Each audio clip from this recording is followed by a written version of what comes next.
Защо куркума? Куркумата е растение, което лекува над 600 вида болести. Ще изброя някои от тях, да ви кажа защо е добре да приемате ежедневно куркума. Аз самата имах проблеми с ставите и благодарение на куркумата и още няколко добавки, аз вече този проблем го нямам.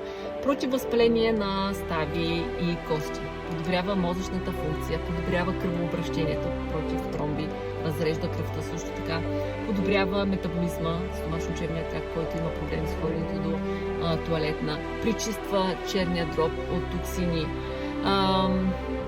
Хора с висок холестерол, също така с високо кръвно налягане, хора с ракови болни, просто забавя разпространението на раковите клетки.